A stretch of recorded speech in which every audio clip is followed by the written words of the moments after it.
Hey, so we're moving on to happier times, and now we're going to be previewing the 2015-2016 season for the San Antonio Spurs. San Antonio finished this last season with the 55-27 record. They lost in that first round series to the Clippers with that heartbreaking loss. The Chris Paul floater, like the kiss off the glass, it seemed to go limped off the floor. Yeah, it had like a controversial last possession where they called like timeout or something, and then they had to restart the clock.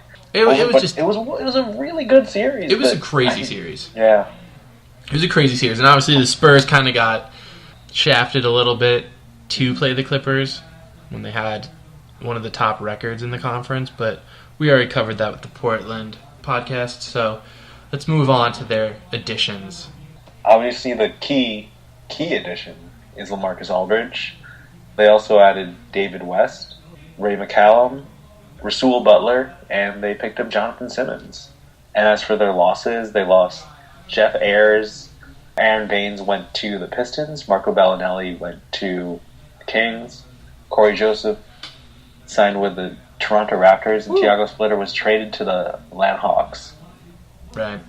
So let's take a look at their starting lineup. Pretty consistent with what it's been the past couple of years, except for the one change. Point guard, Tony Parker. Shooting guard, Danny Green. Small forward, Kawhi Leonard. Power forward, LaMarcus Aldridge. Center, Tim Duncan. Charles, how do you feel about Tim Duncan taking the center spot? We know that he's always had issues saying he's a center and whatnot. I mean, Tim Duncan has been playing center for probably like the last 10 years. Exactly. Greg Popovich said like he's probably the greatest center in the game. But he just does not want to be a center. He's like not Kevin like Garnett. it. Kevin Garnett says he's 6'11", but he's like actually 7'2". Yeah. I mean, he wants to be classified as a more versatile guy than a center. I think that's something he's wanted his whole career, but it doesn't really matter now. Like, for now, for the Spurs, winning is all that matters. Yeah, exactly. So, let's move on to the stat. What do you have as the stat that will define this team? So, my stat for this team was their assist ratio per 100 possessions. So, they average the highest number of assists per 100 possessions in the entire league. So, that really just shows the current Spurs style of play. They love passing the ball. Nobody dribbles it for like more than 3 seconds or something like that. Pass up great shots, find the open man, find the cutter, and have everything flow beautifully. But I think now that could be a little bit different. Adding LaMarcus Aldridge, who's almost kind of a ball stopper because he likes to back down his opponents, likes to shoot that mid-range turnaround jumper. Things could be a little bit different now. The game could get a little more sticky with the ball. So Aldridge might have the ball for a couple possessions, and you might see some Kawhi Leonard isolation a little bit more this season just to see him progress into a gradual superstar. Right. Aldridge has already made it known that he hasn't felt comfortable yet in the Spurs system. I'm pretty sure after their first preseason game, he went out there and said that he's not really good with change. But I agree. I think he'll get it. I think he'll click into that system eventually. I think it's something that takes time with this organization. But again, that means it'll take time. There's going to be a lot of longer possessions where he's kind of milked the clock. I think the thing is, you just don't want him to become a spot-up shooter. You want him to maximize what he has. Right. So my stat for this season is PER, specifically of Tony Parker. Last year, he finished with a 15.9 PER, which isn't bad. It's league average, but it's definitely a strong dip for him. They really need him to play well. They don't have much guard depth. They kind of have a lot of big man depth now. After Parker, their backup is Patty Mills. He's not a distributor. They lost Corey Joseph. They have Ray McCallum, but he kind of has to prove himself more. He had some good plays with Sacramento, but not consistent. They have Manu Ginobili, obviously, but he's been showing some decline the past couple of years. Summer League MVP Kyle Anderson? He's projects as more of a small forward. He's too slow. I mean, he's still good. He's still good. He'll distribute. Ball handler, but yeah. Yeah, but I'm just saying in terms of guard depth that they need. Really, Tony Parker and Patty Mills are going to be their go-to guys at the point guard spot. Patty Mills is a gunner. Tony Parker, this offense relies a lot on Tony Parker kind of breaking down the defense with dribble penetration and then kicking it out, and then they spread it around. And he lost that step, it seemed, last year. So here's hoping he gets it back. Here's hoping he kind of has a renaissance year, because they're going to need him. Yeah, last season in the playoffs, he wasn't even impressive at all. He averaged 11 points per game, but he shot it at 36%, and even his free throws went down. He shot it at 59%, compared to around the 75% that he shoots regularly. So it's really interesting to see how Tony Parker is going to play this season. Even in Eurobasket, like Popovich probably is the type that doesn't like his guys to play in the offseason. But Parker played in Eurobasket, and he wasn't great. Yeah. So, yeah, I mean, hopefully he recovers a little bit. He's been dealing with a bunch of nagging injuries for what feels like a year and a half now. But hopefully he comes back. So, moving on to big picture from that. Yeah, so obviously signing LaMarcus Aldridge is probably the biggest offseason move in the league and probably the biggest offseason move in Spurs history. Yeah, definitely. Like, that made them into an instant contender. I think a lot of people are saying they're going to be a little bit overrated, but I think they're going to be in the discussion for a championship. Well, they're always in the discussion for a championship, and so it can't hurt to add 2 former All-Stars. Well, 1 former All-Star and 1 current All-Star. Yeah, I think really the big thing for them is seeing how Tony Parker plays and seeing how LaMarcus Aldridge fits. I mean, LaMarcus Aldridge is a good player. He's definitely a star in this league. But you were talking about how he's not used to change and how he may not fit or really adapt to the Spurs system really quickly because he was in Portland for, I believe, 7-8 years and being completely exposed to a new system where there is no number one option, where everyone is an option on the court. It'll be kind of a drastic change for him. So I'm really hoping to see Aldridge play well, and I'm really expecting him to play well, but I'm also really banking on Kawhi Leonard. Kawhi Leonard was the defensive player of the year last year. He really took some major steps into being a great player. Like, he's been showing it for the past couple of years, but he's really showing that if the Spurs are going to be successful, it depends on Kawhi Leonard. It's going to be Kawhi Leonard improving in shooting, improving his offensive abilities, and improving as a leader. Like, it's been said many times that core 3 of Duncan, Parker, and Ginobili are going to retire like any day now. But Leonard is important to this team for now and for the future. And them winning a championship probably relies heavily on Kawhi and his cuteness. I'm just going to pick it up right where you left off. Kawhi Leonard, post All-Star, he was phenomenal. Obviously, you know the split, but even more so in the final 2 months of the season. Yeah, he was hurt for the first half of the season. Yeah, exactly. But final 2 months, final 24 games, which they won 20 of, by the way. 20 of the 24 games that he played like this. Shot the ball at about 54% from the field. 54%. About 40% from 3. 80% from the free throw line. If we break that into April and May separately, April he shot 95% from the free throw line, 53% from 3-point, and 56% from the field, which is ridiculous. But total rebounds were about 6 per game. Assists were at like 2.5, and points 19.1. Like, he became that emergent star that they've been waiting for. Not only was he Defensive Player of the Year, not only was he defensive force, he became that offensive force that we were looking for all since he broke out in the finals. It's incredible. He's in great company. Everyone knows about the fact that him, Michael Jordan, Hakeem Olajuwon, only players to be Defensive Players of the Year and Finals MVPs. Yeah. It's going to be another probably quiet 50-win season. It might be a little less quiet now that there's so much spotlight on the Spurs due to their offseason acquisitions. People are like kind of looking at them more now. But I feel like every year it's just clockwork: 50 wins, 50 wins, 50 wins. So it's going to be another great year for them. The guard depth might become an issue a little bit if Parker keeps declining. Ginobili's going to keep declining, but knowing the Spurs, they'll find someone like out of Mongolia, and he'll be a stud. Or like Ray McCallum. Ray McCallum will emerge as another Gary Neal, Patty Mills type and become a decent player on the Spurs team. Though only once he leaves, he'll be back to bench material. But they're quality bigs. The amount of bigs that they have are going to make up for it. You've Boris Diaw, David West, LaMarcus Aldridge, Tim Duncan.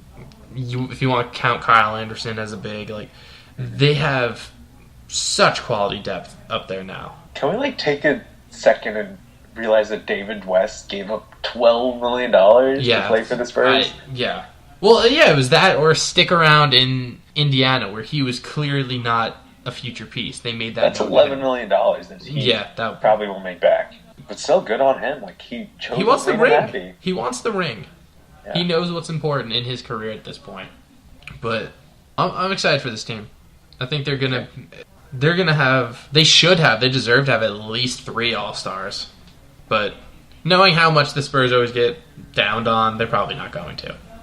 Transitioning now into excitement, would you have them in their excitement scale? 9. Same. 9. And I only give them a 9. I would give them a 10, but it's almost old. I know they're gonna be great. Every year, I'm never doubting. I wonder if the Spurs are gonna be good this year. They don't have it going for them. No, they're always consistently amazing. The youthful outburst, and Aldridge isn't youthful, but compared to what they've been fielding, he's younger. Between him and Leonard and Green, they still have a bright future. So it's not like anything's going to be going anywhere either. They're going to be good for a long time still. Yeah, I agree. Even when this team rests their starters or rests their top 6 guys, they're still a great team. Yeah. Even if Kawhi, Duncan, Parker, Ginobili, even Aldridge, if they're all rested, that second unit is still going to be good. You're still putting out Boris Diaw and David West. Mm-hmm. And Boris Diaw is ridiculous. Yeah. Just keep forgetting. People just forget how many quality guys are on this team. Yeah. The Aldridge signing makes people forget that Kawhi Leonard is on this team, and makes people forget that Patty Mills is still on this team. Boris Diaw is he's now a bench player after becoming a very good starter. Yeah.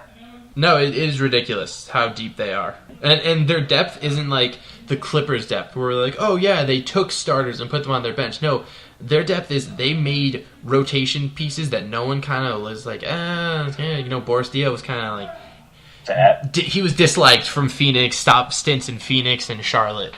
Yeah. But he was bought out by Charlotte because they didn't want him, and they thought he was fat. And but they take these players, Ray McCallum, Patty Mills, Gary Neal, all these different types, and they make them into such good players.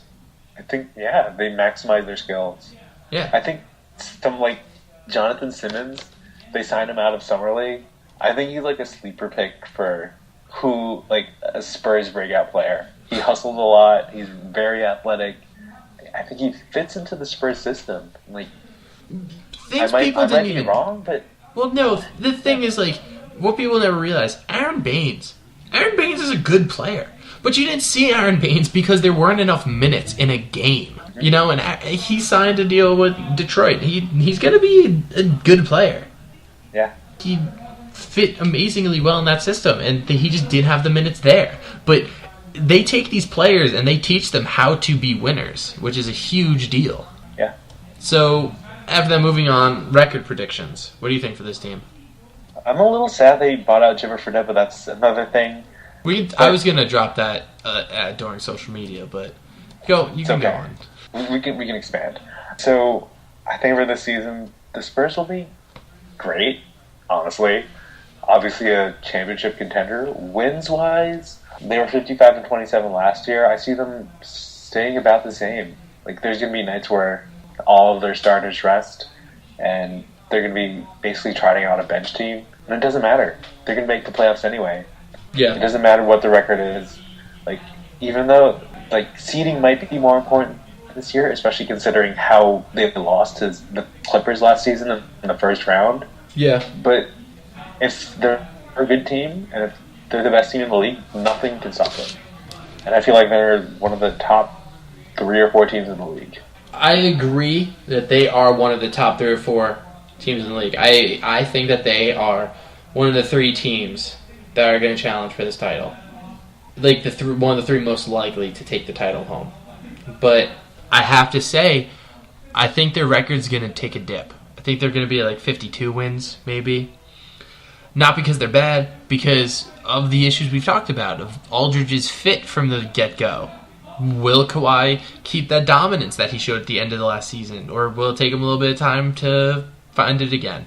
Also, Kawhi injuries. He's been injured consistent amount of time the past couple of years. Tony Parker injuries, Tony Parker effectiveness, Manu Ginobili effectiveness.